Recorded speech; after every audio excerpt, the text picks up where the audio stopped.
বলে যে প্রতিবার নাকি আওয়ামী লীগ ক্ষমতায় আসছে সুষ্ঠু নির্বাচন।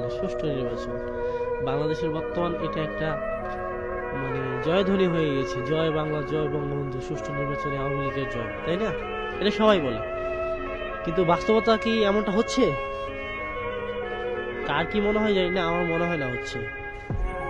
তার একটা ছোট্ট উদাহরণ দিই আপনাদেরকে। ধরেন যে কালকে যুব সমাজের 200 ছেলে, ইয়াং 200 ছেলে একটা মিছিলে বের হয়েছে। সেই মিছিলটা কি? জয় ধানের শীষের জয়, জয় বিএনপির জয়, হ্যাঁ, জয় ধানের শীষের জয়, খালেদা জিয়ার জয়। একটা মিছিলে বের হয়েছে, সকালে মিছিল হয়েছে, বিকালে দেখবেন যে 100 ছেলেকে আর খুঁজে পাওয়া যাচ্ছে না। কেন ভাই, কি হলো? 100 ছেলে কি দেশ ছেড়ে পালাইছে? কোথায় গেছে? বাসায় লুকাইছে নাকি? কোথায় যায় নাই, কোথাও যায় নাই। সেই ক্ষমতার অপব্যবহার দেখিয়ে সেই 100 ছেলেকে দেখবেন হাজতে ভরে ফেলছে, আর 100 পালাইছে, খুঁজে পায় না। এটাই বাস্তবতা। দেশের যদি এই অবস্থা হয়, সুষ্ঠু নির্বাচনী না হয়, এত ক্ষমতার অপব্যবহার থাকে, তাহলে দেশ আগামী কি করবে?